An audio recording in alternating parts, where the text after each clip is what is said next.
ठीक है। तो इलेक्ट्रोकेमिस्ट्री पहले समझ लो कि ये 2 पार्ट में डिवाइड है। एक तो इसका मतलब एक होता है इलेक्ट्रो और दूसरा यहां पर मीनिंग है केमिस्ट्री। अब इलेक्ट्रोकेमिस्ट्री, इलेक्ट्रो का मतलब क्या होता है बच्चे लोग, यहाँ कहने का इलेक्ट्रो का मतलब है इलेक्ट्रिक करंट से। इलेक्ट्रिक करंट, और यहाँ केमिस्ट्री कहने का मतलब होता है केमिकल रिएक्शन। मतलब एक केमिकल रिएक्शन के थ्रू बात करेंगे हम लोग इलेक्ट्रिक करंट कैसे जनरेट कर सकते हैं। मतलब ज्यादातर कहोगे इस चैप्टर में आपको यही बताया गया, इसी के रिलेशनशिप के अंडर बात किया गया है। एक इलेक्ट्रिक करंट और एक केमिकल रिएक्शन के बीच में क्या है रिलेशन। ठीक है, इलेक्ट्रिक करंट के द्वारा में केमिकल रिएक्शन में लिख रहे होते हैं, वो सब कैसे होता है। तो सबसे छोटी सी चीजें हम लोग क्या करते हैं, लोग सभी लोग घर में हम लोग घर में घड़ी देखते हैं या फिर आप लोग हाथ में क्या करते हैं घड़ी वगैरह पहनते हो। उस घड़ी में क्या होता है, उस घड़ी में आपके पास 1 मिनट होता है, 1 सेकेंड हैंड होता है, 1 आवर होता है, और ये चीजें क्या होती चल रही होती कंटिन्यू। क्यों होती है, क्योंकि इसके अंदर कहते हैं कि इसके अंदर हम लोग बैटरी लगा के रखते हैं, बॉटम सेल जिसको कहते हैं हम लोग जो घड़ी पहनते हैं वो क्या होता है, वो कंटिन्यू उसके मिनट हैंड हो गया, फिर आवर हैंड, वो कंटिन्यू रोटेट करते हैं, मूव करते रहती है, टाइम टू टाइम बढ़ते रहती है। तो ऐसा क्या इसके अंदर है, तो कहेंगे इसके अंदर बैटरी लगाते हैं। घरों में भी जो आप देखते हो वो बैटरी के थ्रू काम कर रहा होता है। अगर ये बैटरी देखते चलते चलते डेड भी हो जाता है, कुछ समय के बाद इसका यूजलेस हो जाता है, फिर इसको निकाल के फेंक के फिर रिप्लेस करके फिर दूसरा बैटरी लाना पड़ता है। तो कहने का मतलब है कि ये जो बैटरी है वो वास्तव में कर क्या रहा है, इसके अंदर ऐसा क्या चीजें हैं जिससे एक केमिकल रिएक्शन हो रहा है। कह रहे हैं कि ऐसा बैटरी में क्या है लगने के बाद जो कि आवर हैंड जैसे मूव कर रहा है, मिनट हैंड मूव कर रहा है, ऐसा कुछ तो इसके अंदर है। तो बैटरी प्रोवाइड करता है आपके पास क्या, इलेक्ट्रिक करंट जनरेट कर रहा होता है। ये जो लोग बैटरी यूज कर रहे होते हैं वो देता है हमारे पास इलेक्ट्रिक करंट। अब ये इलेक्ट्रिक करंट कैसे दे रहा है, बड़ी बात ये है। तो इलेक्ट्रिक करंट दे रहा है क्योंकि बैटरी के अंदर कुछ चीजें भरी हुई है, कुछ कॉन्सेंट्रेशन चीजें ली गई है, मतलब उसके अंदर कुछ ना कुछ पार्टिकुलर चीजें भरी गई है। क्या भरी गई है वो हम आगे बात करेंगे। और वो चीजें अगर मान लो भरी है तो उस रिएक्शंस के अंदर वो चीजें में जो भरते हैं उसके अंदर एक केमिकल रिएक्शन हो रही होती है, और उस केमिकल रिएक्शन के थ्रू ही क्या होता है, इलेक्ट्रिक करंट जनरेट होता है। नहीं तो छोटे से बैटरी में और क्या भर सकते हैं, उसके अंदर कुछ ना कुछ थोड़ी बहुत क्या रहती है, थोड़ी बहुत उसके अंदर कोई केमिकल चीज डालती है जो कि आपस में केमिकल रिएक्शन करवा रही होती है, और केमिकल रिएक्शन के थ्रू क्या होता है कि इलेक्ट्रिक करंट जनरेट हो रहा होता है। और वही इलेक्ट्रिक करंट क्या करता है, सपोर्ट करता है आपके पास मिनट हैंड हो गया चाहे आवर हैंड हो गया, उसको रोटेट करने में।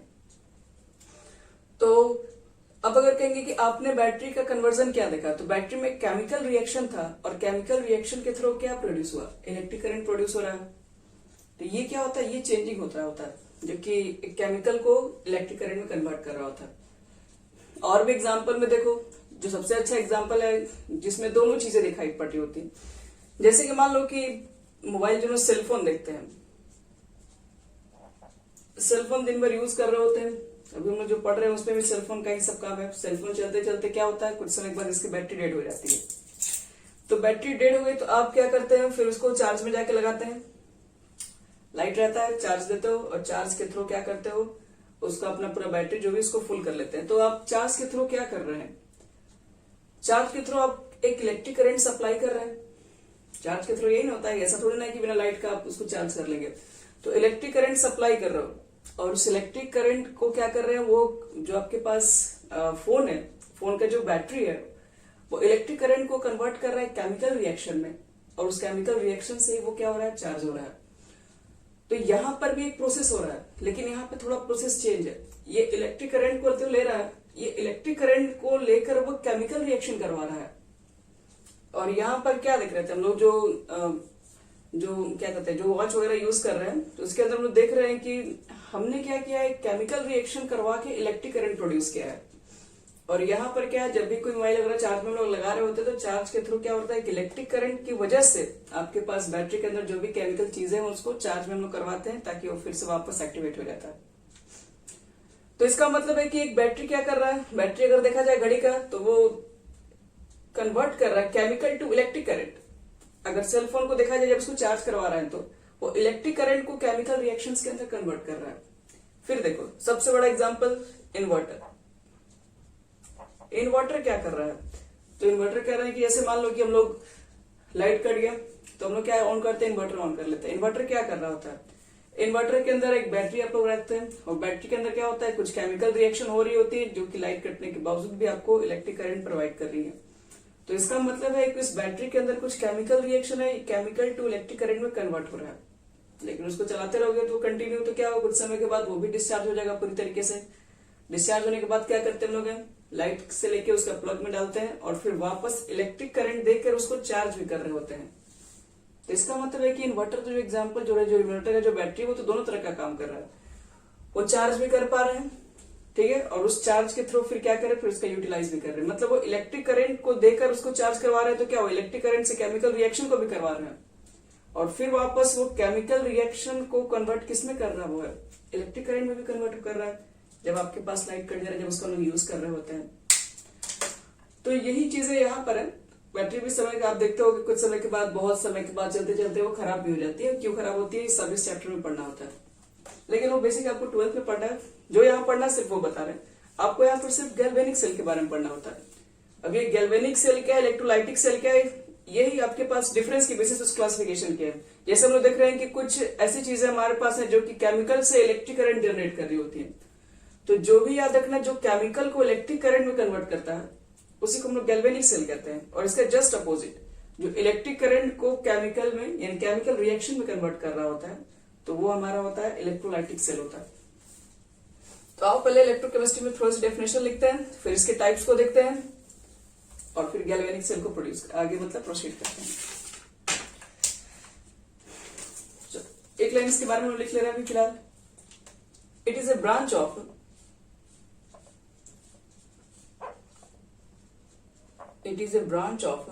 physical chemistry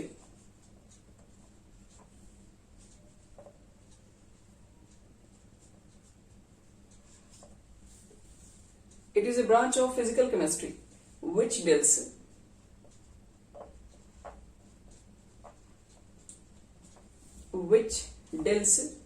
with conversion of with the लिख दो with the conversion of which deals with the conversion of electric energy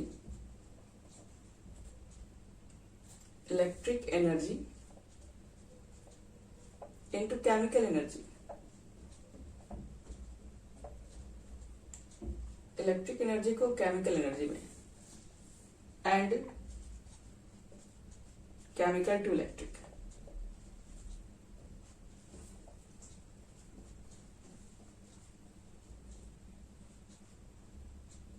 is called लिख दो इलेक्ट्रोकेमिस्ट्री।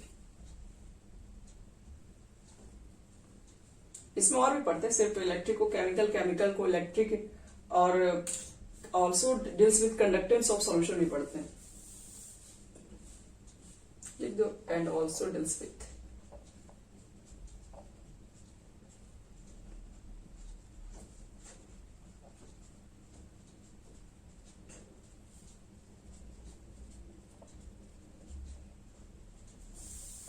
चलिए, तो ये हमारा हुआ इलेक्ट्रोकेमिस्ट्री के बारे में। अब इलेक्ट्रोकेमिस्ट्री के अंदर पढ़ते हैं इलेक्ट्रोकेमिकल सेल। इलेक्ट्रोकेमिकल सेल क्या होता है, देखो इजी, इलेक्ट्रोकेमिकल सेल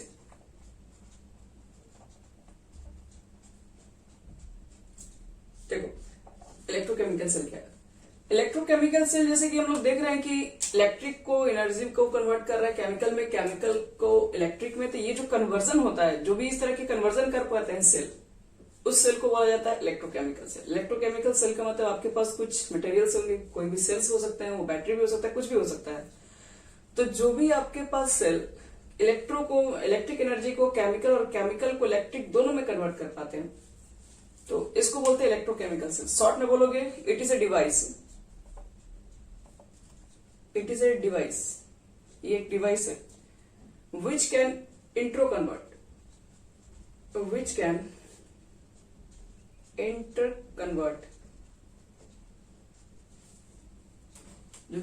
जो इंटर कन्वर्ट करता है किसके अंदर, electric energy to chemical and vice वर्सा।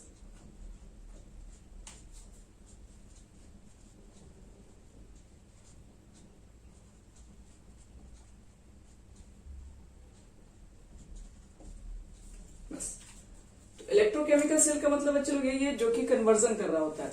ये कन्वर्जन जिस सेल के थ्रू होगा उसको इलेक्ट्रोकेमिकल सेल कहेंगे हम लोग। चलो टाइप्स देखते हैं, इसके कितने टाइप्स होते हैं इलेक्ट्रोकेमिकल सेल के।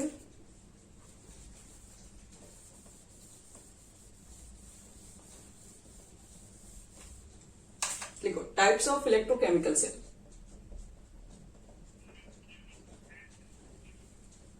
केमिकल एंड वाइस वर्सा, वापस अपोजिट भी हो सकता है। टाइप ऑफ इलेक्ट्रोकेमिकल सेल, अब समझो ये कितने तरह का होता है। तो इलेक्ट्रोकेमिकल जो सेल होता है हम लोग देखें 2 तरह का हो रहा है, अभी इसी के ऊपर बात कर रहे थे। ये 2 टाइप्स के होते हैं। फर्स्ट लिखो, फर्स्ट हमारे पास होता है जिसको हम बोलते हैं गैल्वेनिक सेल। Galvanic cell. और सेकंड जो हमारा होगा जिसको हम बोलते हैं इलेक्ट्रोलाइटिक सेल।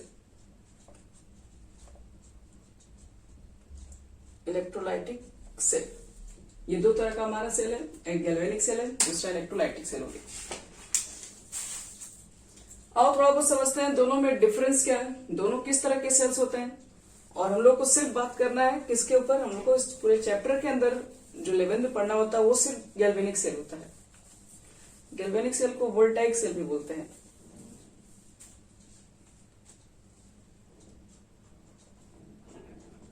वोल्टाइक सेल बोलते हैं, वो वोल्टा साइंटिस्ट है ना, वो उन्हीं के नाम पर है ये।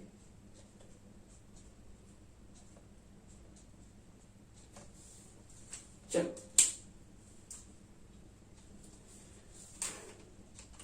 तो चलो स्टार्ट करते हैं। पहले आपको बता दे रहे इसके अंदर की इलेक्ट्रोलाइटिक सेल क्या है, फिर गैल्वेनिक सेल क्या है, जो भी कहिए। देखो सबसे पहले देख ले रहे हम लोग हैं galvanic cell.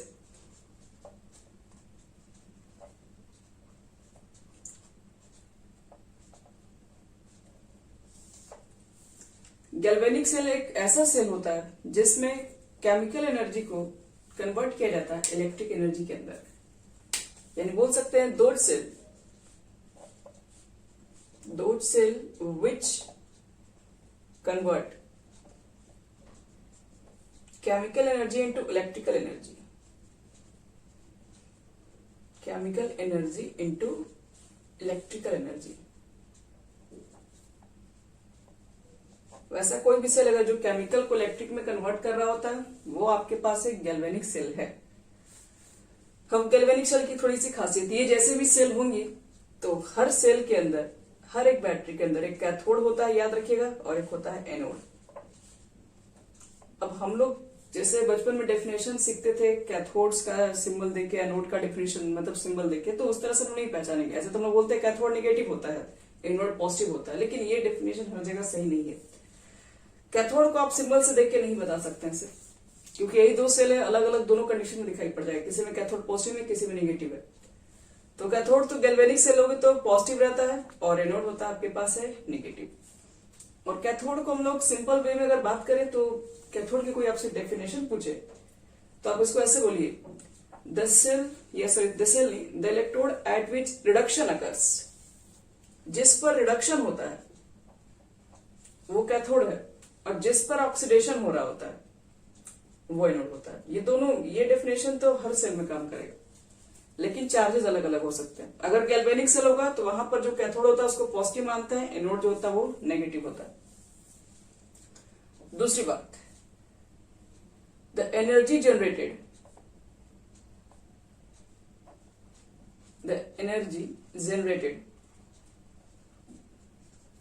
by a spontaneous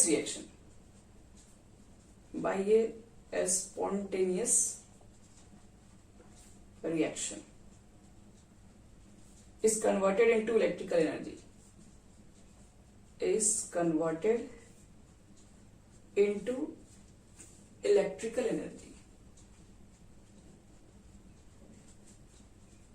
spontaneous reaction किसे कहते हैं, किसको याद है?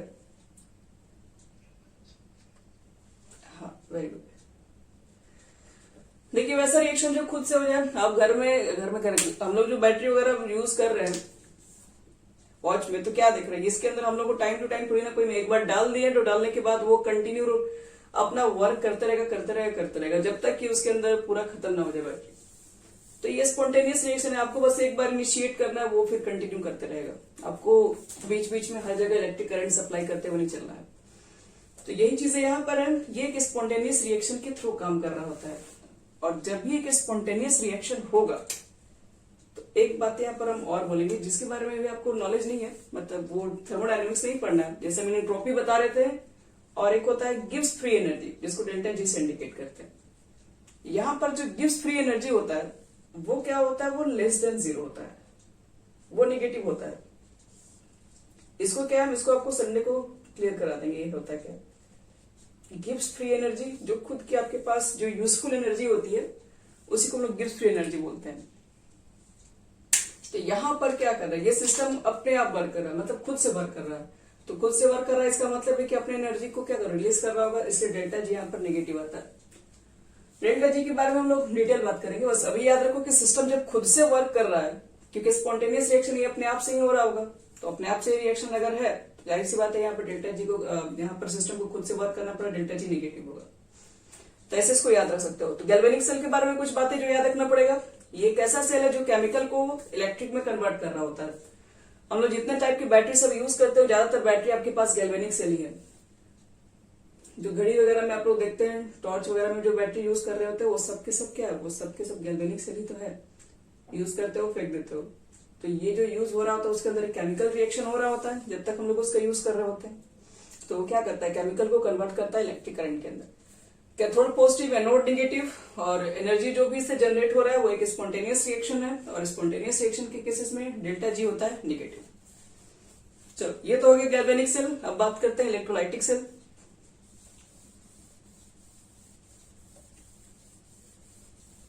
देखिए इलेक्ट्रोलाइटिक सेल क्या होता है, second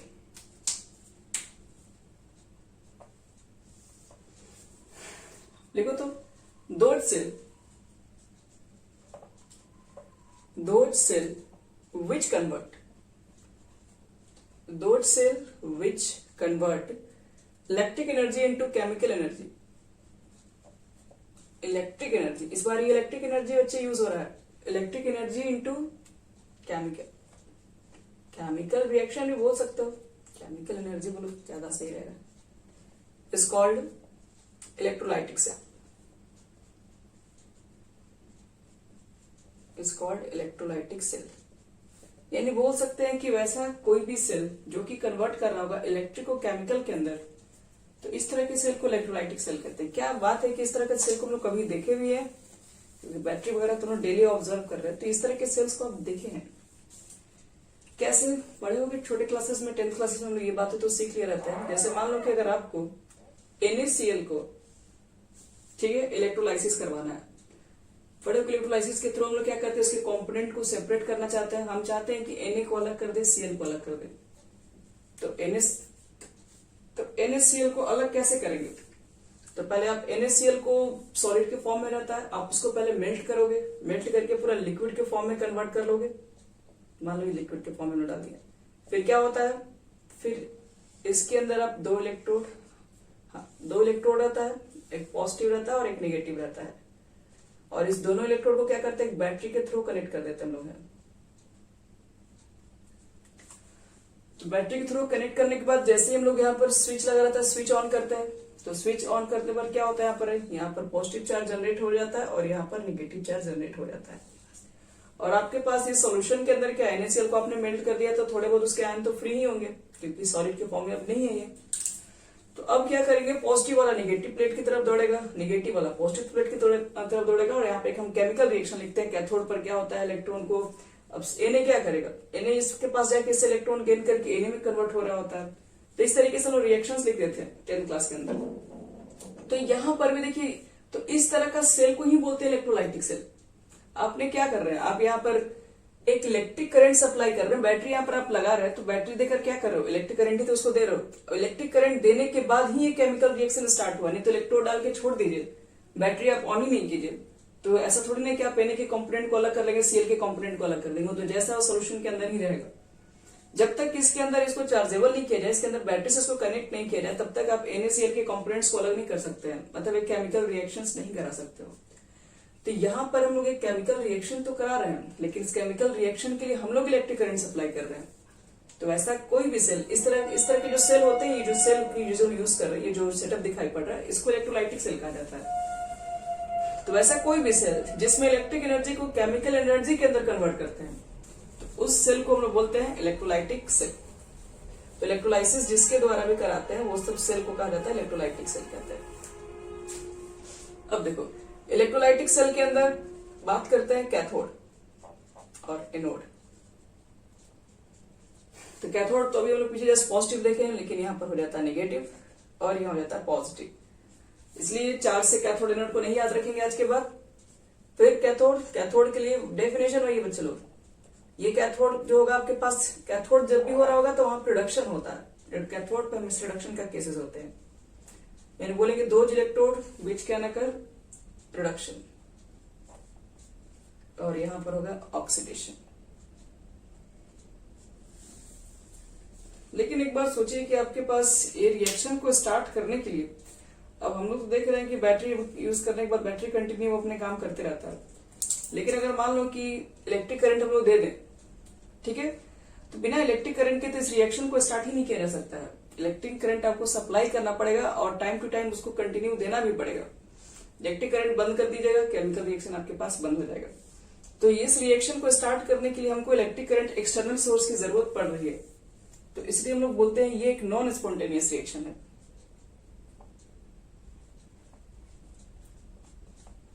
in non spontaneous reaction, ये रिएक्शन खुद से नहीं किया जा सकता है। ए नॉन स्पॉन्टेनियस रिएक्शन, जैसे कि अब इन्वर्टर अगर मान लो लाइट कट गया तो इन्वर्टर ही अपने आप ही कन्वर्ट कर रहा हो, तो वहां पे जाके हम लोगों को कुछ अलग से वहां मेहनत करने की कोई जरूरत नहीं है। लेकिन यहां पर कह रहा है कि अपने आप रिएक्शन स्टार्ट नहीं हो सकता है। A non spontaneous reaction is carried out using electrical energy from the battery। हम लोग बैटरी के ऊपर डिपेंड है।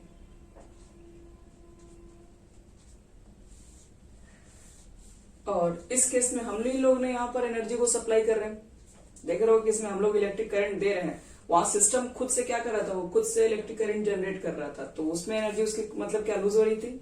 यहाँ पर आप सिस्टम पे ही एनर्जी दे रहे हैं, तो इस कंडीशन में याद रखना कि डेल्टा जी की जो वैल्यू होती है, वो गिव्स एनर्जी जो होती है वो 0 से ग्रेटर आती है। तो ये दोनों में एक बेसिक डिफरेंस भी है। 3 तरह का आपको डिफरेंस भी अगर आ गया तो आप डिफरेंस लिख सकते हैं दोनों में क्या डिफरेंस है। गैल्वेनिक क्या होता है, इलेक्ट्रोलाइटिक सेल क्या होता है, ये हमारा कंप्लीट। अब पूरी बात होगी गैल्वेनिक सेल कैसे बनाया। Battery, from the battery. चलो अब हम लोग बात करने जा रहे हैं सीधे किसके ऊपर, तो गैल्वेनिक सेल। अब पूरा गैल्वेनिक सेल ही पढ़ना हम लोग को, इलेक्ट्रोलाइटिक सेल पढ़ना ही नहीं है। चलो गैल्वेनिक सेल कैसे बना है उसके ऊपर बात करेंगे। गैल्वेनिक सेल का मतलब ये है कि आपको केमिकल रिएक्शन के थ्रू, केमिकल एनर्जी के थ्रू इलेक्ट्रिक करंट जनरेट करना आसान थोड़ी ना रहा होगा। हम लोग जो पढ़ते हैं सोर्स ऑफ एनर्जी, जो पढ़ते हैं 10th क्लासेस में, उसमें क्या होता है, अलग अलग टाइप के सोर्स ऑफ एनर्जी पढ़ते हैं। पावर प्लांट से पढ़ते हैं, विंड एनर्जी पढ़ते हैं, सन से एनर्जी वाला पढ़ते हैं, जियोथर्मल एनर्जी पढ़ते हैं, बहुत सारे टाइप की एनर्जी पढ़ते हैं। लेकिन उसके अंदर कोई केमिकल रिएक्शन के थ्रू नहीं पढ़ते थे। ये जो आप पहली बार पढ़ने जा रहे हो एनर्जी, वो एक केमिकल रिएक्शन के थ्रू है। तो देखो कि ऐसा क्या साइंटिस्ट लोग के दिमाग में है। सबसे पहले तो लोग इसी के ऊपर बात करेंगे ना, गैल्वेनिक सेल।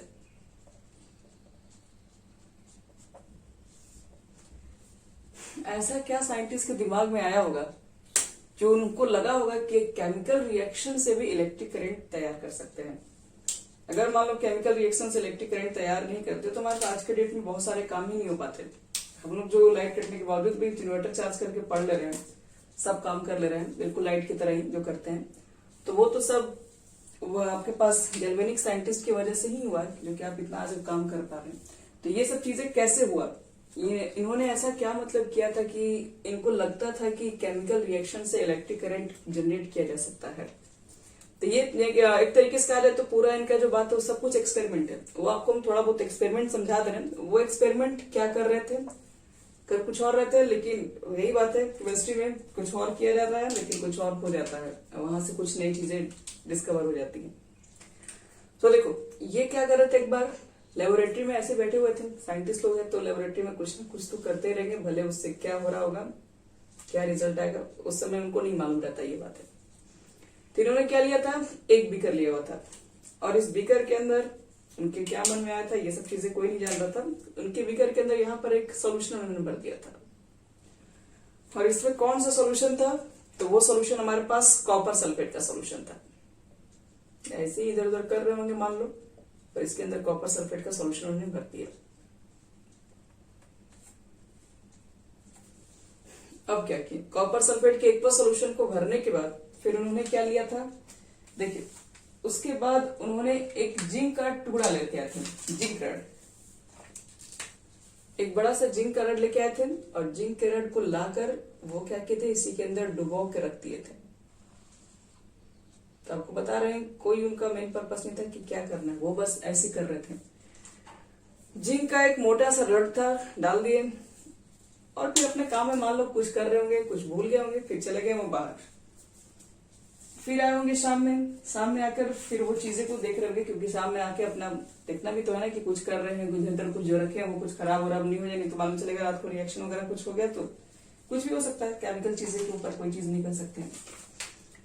तो रात को एक बार जब आए वो चेक करने के लिए अपने घर में, तो वो क्या क्या देखते हैं, उनको तो याद था कि हम ऐसे ऐसे करके गए हैं, कुछ नया हो रहा है कि, तो उन्होंने क्या देखा कि जैसे ही वो इंटर किए अपने घर में और वापस उस बीकर को जाके देखें तो उनको वहां पर वो 4 नई चीजें दिखाई पड़ी।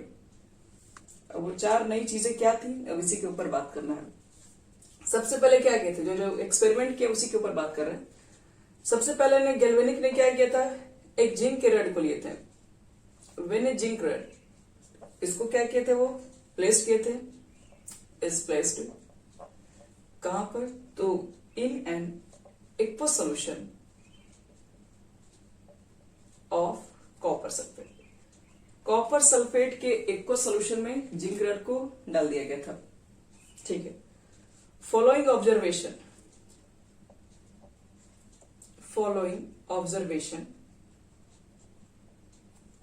आर ऑब्जर्व, कुछ उन्होंने ऑब्जर्वेशन देखा। अब देखो कि ऐसा क्या हो गया उसके अंदर। देखो पहला उन्होंने सबसे पहले क्या देखा, उन्होंने ये देखा कि जिंक का इतना मोटा और इतना हेवी रड रखे थे, अचानक से जिंक का जो वेट है वो अपने आप कम हो रहा है। पहला उनका क्या रहा था, weight of zinc rod decreases, जो जिंक रड था उसका वेट के अंदर कमी दिखाई पड़ने लगी, वेट उसके अंदर लगातार डिक्रीज कर रहा था। मान लो रखे होंगे काफी हेवी रखे होंगे और आने के बाद देख रहे हैं कि एकदम हल्का जैसा फील हो रहा है, तो ऐसा क्या हो गया कि इसके अंदर किसका वेट कम हो गया। दूसरी बात, कॉपर सल्फेट का एक्वा सोल्यूशन किस कलर का होता है, कोई आइडिया? हाँ, यहां पर हो क्या रहा था कि जो ब्लू कलर का जो पहले एक्वा सोल्यूशन जो दिखाई पड़ रहा था, जो काफी ब्लू था, दूसरे लोग पहचान रहे थे कि हाँ ये कॉपर सल्फेट का सोल्यूशन है, लेकिन यहां पर जो ब्लू कलर था, ब्लू कलर ऑफ जो सॉल्यूशन था वो फेड पड़ गया था, वो एकदम हल्का हो गया था। ब्लू कलर मतलब अभी ये जो अभी डार्क तुम लोग को ब्लू दिख रहा है, अगर हम ऐसे कर दें तो ब्लू कलर क्या हो गया, फेड हो गया। तो यही वाला हाल यहाँ पर भी हो गया, ब्लू कलर जो दिख रहा था वो एकदम फेड पड़ गया। तो ऐसा कैसे हो सकता है कि कॉपर सल्फेट के अंदर ब्लू कलर, और ये बिल्कुल उसी तरह से इसके डालने के बाद उसका जो सॉल्यूशन है वो पूरी तरीके से फेड हो गया हल्का। थर्ड मैंने जब बीकर को झांक के देखा कि कुछ है तो इसके नहीं, कुछ कोई भूत तो नहीं आ गया, मतलब उनको ऐसा फील हुआ। तो जब वो नीचे देखे तो उनको लगा कि कुछ बीकर के अंदर कुछ बैठा हुआ है। वो क्या था, वो रेडिश ब्राउन प्रिसिपिटेट था, यानी कि reddish brown PPT at the bottom of the container. At the bottom of the container. यानी जैसे उन्होंने झांकने की कोशिश की, उनको लगा कि यहाँ पर कुछ ना कुछ तो है जो कि रेड कलर का दिख रहा है। पहले ऐसा कुछ नहीं था, अब रेड कलर का नीचे में क्या दिख रहा है। और चौथी इंपॉर्टेंट बात जो उन्होंने ऑब्जर्वेशन किया लास्ट, उन्होंने कहा कि ठीक है जो भी दिख रहा है उसको हटा के थोड़ा साइड में रखा जाए, लेकिन जैसे ही इसको टच किए तो उनका मतलब हाथ जल गया, मतलब ये काफी गर्म था।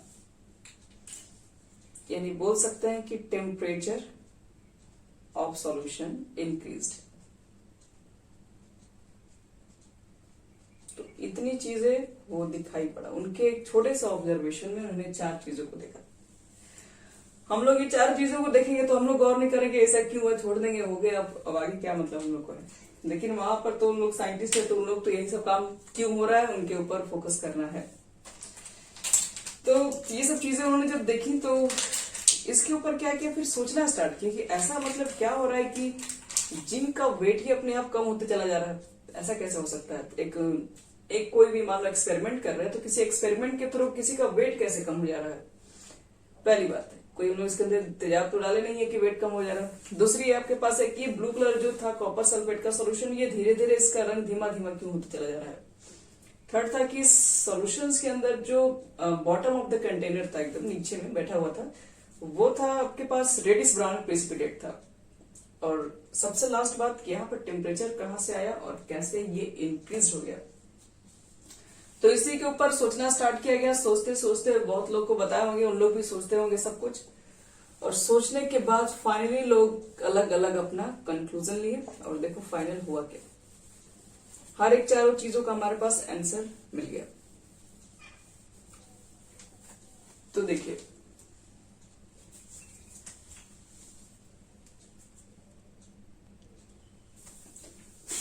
फाइनली क्या कंक्लूजन हुआ वो आपको बता रहे हैं। और उसके बाद ये जो आप लोग इन्वर्टर जो बना है वो सब कैसे बना है वो सब लोग नेक्स्ट क्लास में बात करेंगे। तो कंक्लूजन ये निकला कि अगर जिंक का वेट अगर कम हो सकता है तो ये तो तभी पॉसिबल है जब जिंक के एटम्स बाहर निकल रहे होंगे, जब जिंक के इलेक्ट्रॉन्स बाहर निकल रहे होंगे, जिंक के एटम्स बाहर निकल रहे होंगे, तभी किसी चीज का वेट कम हो सकता है। कोई बात नहीं है, वो रिकॉर्डिंग है सर, आज इसको अपलोड कर देंगे शाम तक सर।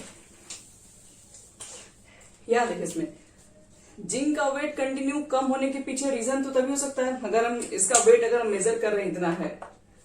पूछे मान लो अगर इसको सोल्यूशन के अंदर अगर हम ही डाल दिए, इसको डालने के बाद अगर इसका वेट कम है तो इसका वेट तो तभी कम हो सकता है जब इसमें से कुछ एटम्स बाहर निकले होंगे, नहीं तो इसका वेट अपने आप कैसे कम हो जाएगा। तो ये तो तभी पॉसिबल था जब इसके वेट में कमी आने का मतलब है इसके एटम्स बाहर आने होंगे। इसके एटम्स का बाहर आने का क्या मतलब है, तो देखो क्या मतलब है, आपके पास जिंक है सॉलिड के फॉर्म में होता है, तो तभी हो सकता है कि जैसे आपने कॉपर सल्फेट के अंदर सॉल्यूशन है ये जिंक के रड को रखा होगा तो वहां पर जिंक का हो गया ऑक्सीडेशन। ऑक्सीडेशन का मतलब देखो क्या होता है, जिंक क्या कर रहा है, जिंक के एटम्स बाहर निकल रहे, जिंक से इलेक्ट्रॉन बाहर निकल रहे हैं, जिंक तो जो था वो Zn2+ में कन्वर्ट हो गया और यहां से 2 इलेक्ट्रॉन बाहर निकल गया। ये चीजें एक बार नहीं हो रही, चीजें कंटिन्यू हो रही हैं, लगातार हो रही हैं। तो कंटिन्यू धीरे धीरे धीरे धीरे क्या होता है, जिंक जो होता है ये तुम्हारा पूरा सॉलिड जिंक है। तो Zn2+ क्या है, Zn2+ आयन है, ये सोल्यूशन में होगा, ये रड में नहीं होगा। तो Zn एटम से क्या हो रहा है, Zn2+ में कन्वर्ट हो रहा है। Zn2+ क्या कर रहा है, Zn2+ इस सोल्यूशन के अंदर चला जा रहा है। ये Zn क्या होता है, Zn से Zn2+ इस सोल्यूशन के अंदर आ रहा है। अब इस सोल्यूशन से Zn2+ अगर आ रहा है तो इसका मतलब है जिंक के एक एटम कम हो गया जो सोल्यूशन में चला गया, आयन में चला गया, फिर दूसरा एटम भी आ रहा होगा, तीसरा एटम भी आ रहा होगा, ऐसे करते करते क्या सोल्यूशन के अंदर Zn2+ के नंबर बढ़ रहे हैं। तो इसका मतलब है कि जिंक का वेट कम हो रहा होगा, इसके एटम तो इसी में आ रहे हैं। तो इसका मतलब है कि जिंक का अगर वेट कम हो रहा होगा तो वो ना हो कहीं भी जिंक, कहीं ना कहीं जिंक का ऑक्सीडेशन हो रहा है जिसकी वजह से इसका वेट कम हो रहा है। दूसरी बात देखते हैं, हम लोग ये देख रहे हैं कि ये जो कॉपर सोल्यूशन जो दूसरा ये था ना एक्सपेरिमेंट, वेट कम हो गया इसकी वजह से ही समझ में आया। दूसरा चीज ये है कि ब्लू कलर का जो सोल्यूशन था वो फेड हो गया। तो ब्लू कलर का सोल्यूशन धीरे धीरे ब्लू से घटने क्यों लगा, तो देखो आपके पास जो ब्लू कलर का जो सॉल्यूशन होता है मतलब कॉपर सल्फेट का, वो किसकी वजह से होता है, वो कॉपर आयन की वजह से होता है, याद रखिएगा। अगर एक एक्वस सोल्यूशन अगर लेते हैं कॉपर सल्फेट, अगर वो ब्लू कलर का होता है, इसका मतलब है कि उसके अंदर कॉपर आयन के फॉर्म में मूव कर रहा होता है। अब कॉपर आयन को हटा दीजिए, अपने आप आपका ब्लू कलर खत्म हो जाएगा। तो ये जो कह सकते हैं कि जो ब्लू कलर का जो कॉपर सल्फेट का जो सॉल्यूशन है, ठीक है, वो कॉपर आयन की प्रेजेंस में होता है। तो इसका मतलब है ब्लू कलर का अगर सॉल्यूशन अगर फेड हो रहा है, कम हो रहा है, इसका मतलब है कि कॉपर आयन हो ना हो कहीं ना कहीं कम हो रहे हैं। तो कॉपर आयन कम कैसे हो सकते हैं? तो देखो बता रहे हैं, कॉपर आयन क्या कर रहे हैं, एक्वस सॉल्यूशन में जो प्रेजेंट है, जैसे ये 2 इलेक्ट्रॉन जिंक ने बाहर निकाला, लूज किया, क्योंकि जिंक से Zn2+ तो सॉल्यूशन में जा रहा है, 2 इलेक्ट्रॉन भी तो जा रहा है। तो जैसे ये 2 इलेक्ट्रॉन जिंक अपने में से निकाल रहा है, वैसे ही 2 इलेक्ट्रॉन को क्या कर रहा है, 2 इलेक्ट्रॉन को तुरंत उसके इलेक्ट्रॉन को गेन कर ले रहा है, ले रहा है, और लेने के बाद किस में कन्वर्ट हो जा रहा है, Cu में, सॉलिड के फॉर्म में। बताओ तो यहां पर क्या हुआ, ऑक्सीडेशन और रिडक्शन हुआ कॉपर का। Cu2+ था ना, अब 0 में चला गया, 2 से 0 में चला गया, ऑक्सीडेशन नंबर डिक्रीज कर गया। तो यहाँ पर एक्चुअल में कॉपर का रिडक्शन और रिडक्शन के थ्रू इसका ब्लू कलर जो होता है वो कंटिन्यू कम होते चला जा रहा है। दूसरा बात, ब्लू कलर क्यों फेड हो गया, वेट क्यों कम हो गया, ये 2 चीजें कंक्लूजन आ गया। थर्ड तक ये रेडिस ब्राउन प्रेसिपिटेट क्या रहा था इसके अंदर। तो देखो, जो रेडिस ब्राउन प्रेसिपिटेट आपको क्या लगता है, कॉपर ने 2 इलेक्ट्रॉन को गेन करके कहां गया होगा कॉपर। तो कॉपर तो आयन नहीं कि जो मूव करेगा सॉल्यूशन में, सॉल्यूशन में वही मूव करते जो आयन के फॉर्म में है। आयन तो सॉल्यूशन में है नहीं कॉपर का, धीरे धीरे कम होते चला जा रहा है क्योंकि इलेक्ट्रॉन एक्सेप्ट कर ले रहा है वो है। तो कॉपर तो सॉलिड के फॉर्म में जा रहा है, फिर वो कहां जा रहा होगा, सल्फर। यही है, यहीं पर देखिए, यहीं पर ये डिपॉजिट हो रहा है, क्योंकि अब वो तो सॉलिड के फॉर्म में चला जा रहा है। कॉपर ने 2 इलेक्ट्रॉन को गेन किया, तब वो तो आयन तो है नहीं, अब आयन नहीं है तो कॉपर हो गया सॉलिड में। और कॉपर अगर आप देखे होंगे तो कॉपर का खुद का कलर कैसा होता है, वायर देखे हो तो वायर किस कलर का रहता है, वही रेडिस ब्राउन जैसा दिखता है। तो यही रेडिस ब्राउन आपके पास क्या था, कॉपर था। ये जो सॉल्यूशन के अंदर जो बॉटम में जो बैठा हुआ था, ये एक्चुअल में रेडिस ब्राउन जो प्रेसिपिटेट है वो वास्तव में कॉपर ही तो है। कॉपर जितने आयन जो कॉपर के इलेक्ट्रॉन को गेन करके कॉपर में कन्वर्ट हुआ है, वही चीजें तो यहाँ पर डिपॉजिट हो रही है। तो जो रेडिस ब्राउन जो प्रेसिपिटेट था इज क्या था, तो इस कह सकते हैं इज दैट जो भी आपके पास मटेरियल्स है इज ए कॉपर। यहाँ पर जो आपके पास reddish brown precipitate is copper at the bottom of the container था। ये चीजें मालूम चली हम लोग को। और सबसे इंपॉर्टेंट बात, ये टेम्परेचर क्यों बढ़ गया। तो टेम्परेचर इसलिए बढ़ गया बच्चे लोग क्योंकि यहाँ पर एक रिडॉक्स रिएक्शन हो रहा है। कैसे हो रहा है, देखिए यहाँ पर देखो ध्यान से, एक रिडॉक्स रिएक्शन हो रहा है जिसमें इलेक्ट्रॉन को लूज किया जा रहा है, गेन किया जा रहा है। एक ये भी रिएक्शन हो रही है और एक रिएक्शन ये भी तो हो रही है, और ये दोनों को ऐड करोगे 2 इलेक्ट्रॉन तो बिना कोई मेहनत के कैंसिल हो जाएगा। इसमें आपके पास यहाँ पे Zn है, Cu2+ है, फिर यहाँ पे Zn2+ में कन्वर्ट हो गया, फिर यहाँ पर आपके पास Cu आ गया। तो आपको फिर चेक कर लो तो ये ऑक्सीडेशन रिडक्शन दोनों नहीं हो रहा है। यहाँ पे Zn था, Zn2+ में कन्वर्ट हो गया ऑक्सीडेशन, Cu2+ था, Cu में कन्वर्ट हो गया रिडक्शन, दोनों हो गया। तो कह सकते हैं कि यहाँ पर सिंपली क्या हो रहा है, रिडॉक्स रिएक्शन हो रहा है। टेम्परेचर के बढ़ने के पीछे इसका रीजन भी है रिडॉक्स रिएक्शन ही। देखो क्या होता क्या है, ये जैसे 2 इलेक्ट्रॉन को लूज किया, ठीक है, तो ये क्या किया कि 2 इलेक्ट्रॉन कहीं वो सॉल्यूशन के अंदर मूव हो पाए, उससे पहले ये 2 इलेक्ट्रॉन को गेन कर लिया। तो अब यहाँ पर लूज और गेन जो हो रहा है ये इतना फास्ट है कि यहाँ पर इलेक्ट्रॉन को मूव करने के लिए थोड़ी सी जगह भी नहीं मिल रही है, जिसकी वजह से क्या हो रही है, हीटअप स्टार्ट हो जा रही है। तो यही बोलते हैं कि यहाँ पे एक रिडॉक्स रिएक्शन हो रहा है, रिडॉक्स रिएक्शन के थ्रू यहाँ पे इलेक्ट्रॉन जनरेट हो रहा है इस केमिकल रिएक्शन के अंदर, और ये चीजें बहुत फास्ट हो रही होती है, जिसकी वजह से यहाँ पर थोड़ी बहुत टेम्परेचर बढ़ जाती है। अब एक केमिकल रिएक्शन के थ्रू इस टेम्परेचर को जनरेट किया गया। अब इसी पर आगे सोचा गया कि क्योंकि अगर मान लो यहाँ पे टेम्परेचर अगर जनरेट हो रहा है इस केमिकल रिएक्शन से, तो हम चाहेंगे तो इस टेम्परेचर को यूज कर सकते हैं, क्योंकि एक तरीके का टेम्परेचर हीट एनर्जी तो है, हीट एनर्जी को इलेक्ट्रिक में कन्वर्ट किया जा सकता है। लेकिन वो कैसे किया जाएगा वो सोचने वाला बात है ये। तो उन्होंने बाद में किस और भी डिसीजन लिया कि ये जो 2 इलेक्ट्रॉन जो निकल रहा है इसमें से सडनली कॉपर ले रहा है, क्यों ना इस 2 इलेक्ट्रॉन को जो कि जिंक लूज कर रहा है, क्यों ना इस 2 इलेक्ट्रॉन को इसमें ना मूव करा के, सोल्यूशन के अंदर मूव ना करा के, हम किसी वायर में मूव करा दें, किसी वायर के थ्रू इसको कनेक्ट कर दें और उसमें अलग सॉल्यूशन में कॉपर सल्फेट को रख दें। उनके दिमाग में आया कि जेडन को अलग कर दे रहे हैं और दूसरे वाले को इन्होंने 2 कंटेनर का फिर आगे सोचा, 2 कंटेनर को ले लें और इसको उसी वायर से कनेक्ट कर दें और 2 इलेक्ट्रॉन इसमें डायरेक्ट जा रहे हैं, वो 2 इलेक्ट्रॉन वायर के थ्रू जाए और कॉपर उसको गेन करे। तो आपने क्या कर दिया, एक वायर के अंदर अपने इलेक्ट्रॉन्स को फ्लो करवा दिया। तो इलेक्ट्रिक करंट का भी तो यही डेफिनेशन है, किसी भी मेटालिक वायर के अंदर अगर आप फ्लो को इलेक्ट्रॉन करा देते हैं तो इसका मतलब है कि वो इलेक्ट्रिक करंट को जनरेट करेगा। तो ये चीजें उन्होंने सोचना स्टार्ट किया और इसके ऊपर आगे हम लोग पढ़ेंगे। वही हम नेक्स्ट हम लोग का यही है कि गैल्वेनिक सेल कैसे बनाए। ये गैल्वेनिक सेल नहीं है, गैल्वेनिक सेल हम लोग बनाएंगे नेक्स्ट क्लासेस में। गैल्वेनिक सेल कैसे बनाए, ये दो जो एक ही में दोनों रिएक्शन हो रहा है, इस दोनों रिएक्शन को सेपरेट करने पर और कैसे इलेक्ट्रिक करंट प्रोड्यूस हुआ, इसको नेक्स्ट क्लास में हम लोग बात करेंगे।